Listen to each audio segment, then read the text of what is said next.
న్యూస్కి స్వాగతం. ఆంధ్రప్రదేశ్లో వైసీపీ కూటమి ప్రభుత్వంతో ప్రజలు విసిగిపోయి మూడో ప్రత్యామ్నాయం కాంగ్రెస్ పార్టీ వైపు చూస్తున్నారని కాంగ్రెస్ పార్టీ జిల్లా అధ్యక్షులు నారపరెడ్డి కిరణ్ కుమార్ రెడ్డి తెలిపారు. శనివారం నెల్లూరులోని ఇందిరాభవన్లో మాజీ ముఖ్యమంత్రి నేదురుమల్లి జనార్దన్ రెడ్డి 13వ వర్ధంతిని కాంగ్రెస్ పార్టీ ఆధ్వర్యంలో స్థానిక ఇందిరాభవన్లో ఘనంగా నిర్వహించారు. సందర్భంగా మాట్లాడుతూ విద్యా వ్యవస్థలో జగన్మోహన్ రెడ్డి అనేక మార్పులు తెచ్చారని ఎమ్మెల్సీ పర్వతం రెడ్డి చంద్రశేఖర్ రెడ్డి చెప్పడము హాస్యాస్పదంగా ఉందన్నారు. నాడు నేడు స్కూల్ బిల్డింగులు కట్టారని కానీ 5 సంవత్సరాలలో ఒక టీచర్ను కూడా నియమించలేదన్నారు. ఇంగ్లీష్ మీడియం తీసుకురావడం మంచిదేనని, నెల్లూరు జిల్లాకు ముఖ్యమంత్రిగా జిల్లా అభివృద్ధికి ఎంతో సేవలు అందించారన్నారు. కాంగ్రెస్ పార్టీ సిద్ధాంతాలను ప్రతి ఇంటికి తిరిగి తీసుకెళ్తామన్నారు. ఈ కార్యక్రమంలో కాంగ్రెస్ పార్టీ నాయకులు తదితరులు పాల్గొన్నారు. నెల్లూరు జిల్లా కాంగ్రెస్ పార్టీ కార్యాలయంలో స్వర్గీయ ఉమ్మడి రాష్ట్ర మాజీ ముఖ్యమంత్రులు స్వర్గీయ నేదురుమల్లి జనార్దన్ రెడ్డి గారి 12వ వర్ధంతి కార్యక్రమానికి విచ్చేసినటువంటి కాంగ్రెస్ పార్టీ నాయకులకు, అదేవిధంగా మీడియా ప్రతినిధులందరూ కూడా పేరు పేరున కృతజ్ఞతలు తెలియజేస్తున్నాను. నేదురుమల్లి జనార్దన్ రెడ్డి గారు కాంగ్రెస్ పార్టీలో ఒక క్రమశిక్షణ కలిగిన కార్యకర్తగా, పార్టీలో అంచెలంచెలుగా ఎదిగి పార్టీలో అత్యున్నత స్థానమైనటువంటి కాంగ్రెస్ వర్కింగ్ కమిటీ మెంబరుగా పనిచేయడమే కాకుండా, అదేవిధంగా ఈ దేశంలో ఉండేటటువంటి 4 చట్టసభల్లో, అంటే శాసన మండలిలో కావచ్చు, శాసనసభలో కావచ్చు, అదేవిధంగా పార్లమెంట్లో ఉండేటటువంటి ఉభయ సభల్లో కావచ్చు, అదేవిధంగా ముఖ్యమంత్రిగా కావచ్చు, విద్యాశాఖ మంత్రిగా కావచ్చు, ఈ రాష్ట్రానికి ఎన్నో సేవలు అందించినటువంటి ఒక ముఖ్య నేతగా ఈ జిల్లా ప్రజలు ఎప్పుడు కూడా గుర్తుపెట్టుకోవాలి. మరీ ముఖ్యంగా ఆనాడు రామారావు గారు వచ్చి మున్సిపల్ కర్ణం వ్యవస్థను రద్దు చేస్తే రైతుల అయోమయంలో తమ పొలాలకు సంబంధించిన కాగితాలు ఎక్కడ దొరుకుతాయని ఆఫీసుల చుట్టూ తిరిగేటటువంటి రోజుల్లో పట్టాదారు పాస్బుక్ వ్యవస్థను తీసుకొచ్చి రైతులకు భూమి యొక్క హక్కులు కల్పించి ఆ యొక్క హక్కులను పుస్తక రూపంలో రైతులకు అందజేసినటువంటి ముఖ్యమంత్రి నేదురుమల్లి జనార్దన్ రెడ్డి గారు. ఈ జిల్లాకు వస్తే సోమశిలకు సంబంధించినటువంటి పనులు పురోగతి కావచ్చు, అదేవిధంగా విద్యాశాఖలో కేవలం ప్రభుత్వం వల్లే విద్యను అందరికీ అందించలేము, ప్రైవేటు వాళ్ళ భాగస్వామ్యం ఉండాలని ఆనాడే రాష్ట్ర వ్యాప్తంగా ప్రైవేటు మెడికల్ కాలేజీలు, ఇంజనీరింగ్ కాలేజీలు తీసుకొచ్చి వాటిల్లో మళ్ళీ 50% ప్రభుత్వానికి సీట్లు కేటాయించేలా చేసి ఆ 50%లో మళ్ళీ ఎస్సీ, ఎస్టీ, బీసీ మైనార్టీలకు ఈ యొక్క రిజర్వేషన్లు కల్పించినటువంటి వ్యక్తిగా కూడా మనం చూడాలి. ఈరోజు విద్యా వ్యవస్థ గురించి చాలామంది మాట్లాడతారు. నిన్న మన నెల్లూరు సంబంధించి ఎమ్మెల్సీ గారు మాట్లాడారు. జగన్మోహన్ రెడ్డి గారు విద్యా వ్యవస్థలో విపరీతమైన మార్పులు తీసుకొచ్చారు, నాడు నేడులో అద్భుతంగా చేశారు, ట్యాబ్లు ఇచ్చారని. నేను ఆయన ఒక ప్రశ్న అడుగుతున్నా, 5 సంవత్సరాల్లో ఒక టీచర్ రిక్రూట్మెంట్ చేశారా మీరు? బడులకు రంగులేశారు కానీ విద్యా వ్యవస్థలో ఇంగ్లీష్ మీడియం తీసుకొచ్చారు, అదేవిధంగా మీరు బడులకు రంగులేశారు, 3వ తరగతి నుంచి 10వ తరగతి వరకు సబ్జెక్ట్ టీచర్ని తీసుకొచ్చారు. ఇవన్నీ కరెక్టే, కానీ 3వ తరగతి నుంచి ప్రాథమిక పాఠశాలలో ఏదైతే రాజశేఖర రెడ్డి గారు ప్రాథమిక విద్య ఎస్సీ, ఎస్టీల తండాలలో నడిచి వెళ్ళేటటువంటి అందుబాటులో ఉండాలని కొన్ని వేల ప్రాథమిక పాఠశాలలు ప్రారంభిస్తే, ఆ ప్రాథమిక పాఠశాల నుంచి పిల్లల్ని కాస్త 3వ తరగతి నుంచి హై స్కూల్కి తీసుకొచ్చి సబ్జెక్ట్ టీచర్ విధానం అన్నారు, కానీ ఎక్కడా కూడా ఒక సబ్జెక్టుకు ఒక టీచర్ని మీరు నియమించారా? జీవో ఇచ్చారు, కౌన్సిలింగ్లో పోస్టులని బ్లాక్ చేశారు. దీనికి నేను ఒక్కనే ఉదాహరణ, పర్వతనేని చంద్రశేఖర్ రెడ్డి గారికి సూటిగా ప్రశ్నిస్తున్నా, 5 సంవత్సరాల కాలంలో ఒక్క టీచర్, ప్రభుత్వ టీచర్ మీరు కొత్తగా తీసుకొచ్చారా? 3వ తరగతి నుంచి 10వ తరగతి వరకు అన్నారు. ఆ పిల్లల్ని కనీసం 3వ తరగతి పిల్లవాడు ఒక 2 కిలోమీటర్లు ఒక గిరిజన కాలనీ నుంచో, ఒక దళిత కాలనీ నుంచో ఆ హై స్కూల్కి ఏ విధంగా రావాలి? వాళ్ళకి ఏమైనా ట్రాన్స్పోర్ట్ ఆలోచించారా? ఎన్ని వేల డ్రాప్ అవుట్స్ పెరిగాయి? అదేవిధంగా ట్యాబ్లు అన్నారు, బైజూస్కి సంబంధించి మీరు కంటెంట్ ట్యాబ్లు, ఈరోజు ఆ బైజూస్ సంస్థ ఉందా?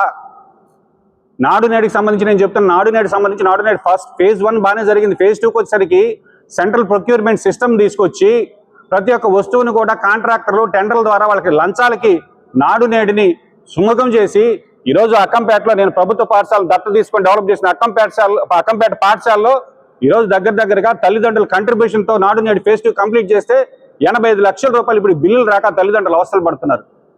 కాబట్టి వ్యవస్థలో మనం తీసుకొచ్చిన మార్పుల వల్ల ప్రజలకు ఉపయోగం కలిగి ఉంటే ఈరోజు మనం 11 స్థానాలకు ఎందుకు పడిపోయాం? మనం తీసుకొచ్చినటువంటి వ్యవస్థలో ఉండేటటువంటి లోపాలు ఏంటి? మేము ఈ తప్పులు చేశాం, ఇవి సరిదిద్దుకుంటామని మాట్లాడకుండా ఎంతసేపు ఎదురుజాడు చేసి, కాబట్టి ఈరోజు తమిళనాడులో ప్రజలందరూ చూశారు, ఏదో ఏఐడిఎంకే కాకపోతే అన్నా డిఎంకే, ఏదో డిఎంకే అన్నా డిఎంకే 2 ఉన్నాయిలే, మనకి ఇంకా అంతకన్నా తిరగలేదు. ఈరోజు అదే పరిస్థితి వైసీపీనో టీడీపీనో కూటమో లేదనుకుంటే వైసీపీనో కాదు, ఆల్టర్నేట్ కోసం ఈరోజు ఆంధ్రప్రదేశ్ ప్రజలు ఎదురు చూస్తున్నారు. ఈ రాష్ట్రానికి ప్రత్యేక హోదా తెచ్చేది కానీ, విభజన హక్కులు సాధించేది కానీ, బీజేపీతో కొట్లాడే పార్టీ కానీ కాంగ్రెస్ పార్టీ ఈరోజు ప్రజలు ఆలోచిస్తున్నారు. ఖచ్చితంగా రాబోయే రోజుల్లో కాంగ్రెస్ పార్టీని షర్మిలమ్మ గారి నాయకత్వంలో ఆదరిస్తారని అనుకుంటున్నాం. ఈరోజు ఏ విధంగా బీజేపీ పరిపాలన ఉందో మీరు ఒకసారి ఆలోచించమని ప్రజలు వేడుకుంటున్నాం. గతంలో ఎప్పుడు దేశ చరిత్రలో ఈ యొక్క కాంగ్రెస్ పార్టీ కార్యాలయాల మీద కానీ, తృణమూల కాంగ్రెస్ పార్టీ కార్యాలయాల మీద దాడులు కానీ, ఎలక్షన్ జరిగిన తర్వాత జరిగేటటువంటి హింస కానీ ఎక్కడా జరగలేదు. అదేవిధంగా ఈరోజు విజయ్ గారికి ప్రజలు మ్యాండేట్ ఇచ్చి, ప్రజలు మద్దతు ఇచ్చి, మీరు యొక్క మెజారిటీ ఉండేటటువంటి నాయకుని ప్రభుత్వాన్ని ఏర్పాటు చేయాలి. మీరు మనకు ఒక రాజ్యాంగంలో ఉంటే దాన్ని కాస్త పక్కన పెట్టి విజయ్ గారిని రాజ్యాంగబద్ధంగా ఏ విధంగా అయితే ముఖ్యమంత్రిని చేయాలి, దానికి గవర్నర్ వ్యవస్థ ఏ విధంగా అడ్డుపడుతుందో తమిళనాడులో మనం చూస్తున్నాం. గతంలో మీరు మణిపూర్లో కావచ్చు, గోవాలో కావచ్చు, కాంగ్రెస్కి ఎక్కువ సీట్లు ఉన్నా కానీ కాంగ్రెస్కి అవకాశం ఇవ్వకుండా అక్కడ ఇబ్బంది పెట్టినట్టుగానే ఈరోజు విజయ్ గారు కేవలం కాంగ్రెస్ మద్దతు కోరన్న ఉద్దేశంతో ఈరోజు విజయ్ గారిని ఏ విధంగా ముఖ్యమంత్రి కాకుండా అడ్డుకోవాలి అని ఒక దురుద్దేశంతో గవర్నర్ వ్యవస్థ పరిపాలిస్తుంది.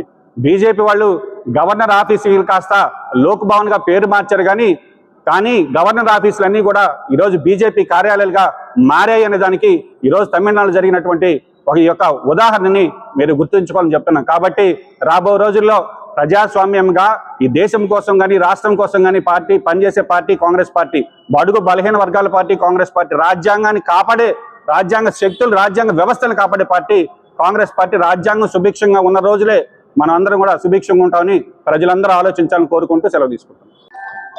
ఆంధ్రప్రదేశ్కి సంబంధించి కాంగ్రెస్ పార్టీ అడ్డగోలుగా విభజించిందని కానీ కాంగ్రెస్ పార్టీ మీద ప్రజలందరూ కూడా ఒక భావోద్వేగంతో కాంగ్రెస్ పార్టీని వీడడం జరిగింది. కానీ వాస్తవ పరిస్థితి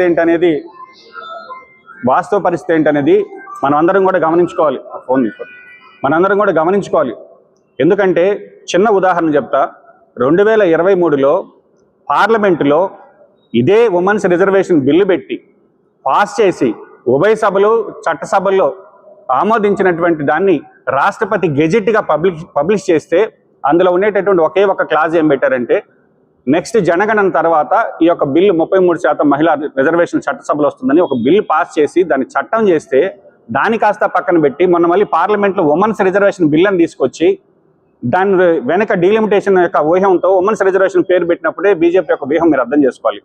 కాబట్టి ఈరోజు ప్రజలు సోషల్ మీడియా ఇంపాక్ట్ పెరిగింది, ఈరోజు జంజీ ఎఫెక్ట్ పెరిగింది. కాబట్టి రాబోయే రోజుల్లో ఆంధ్రప్రదేశ్ వల్ల కాంగ్రెస్కి విభజన చట్టంలో ఏం పెట్టాం, ఈ రెండు ప్రభుత్వాలు ఏమి సాధించాయి, ఏమి సాధించలేకపోయాయి, కాంగ్రెస్ పార్టీ గతంలో ఏమి చేసింది ఉమ్మడి ఆంధ్రప్రదేశ్లో కావచ్చు, రాజశేఖర రెడ్డి గారు ముఖ్యమంత్రి ఉన్నప్పుడు కావచ్చు, అదేవిధంగా రాబోయే రోజుల్లో కాంగ్రెస్ పార్టీ ఏం చేస్తుంది, మేనిఫెస్టో, ఉపాధి హామీ పథకంకి సంబంధించి కావచ్చు, ఇవన్నీ కూడా గడప గడపకి తీసుకెళ్లి త్వరలో కార్యాచరణ ఈరోజు జిల్లా కార్యవర్గం కూడా తొందరలోనే కొలువు తీరుతుంది. కార్యవర్గం కొలువు తీరిన తర్వాత అసెంబ్లీ కోఆర్డినేటర్లు అందరూ ఉన్నారు. ప్రతి మండలంలో కూడా గడప గడప తిరిగేటటువంటి కార్యక్రమం పెట్టుకుంటాం. రాబోయే రోజుల్లో ఖచ్చితంగా కాంగ్రెస్ పార్టీ సిద్ధాంతాన్ని బలంగా తీసుకెళ్తాం. ఈరోజు నిజంగా కూడా ప్రజలందరూ కూడా ఆ కాంగ్రెస్ పార్టీయే మేలు.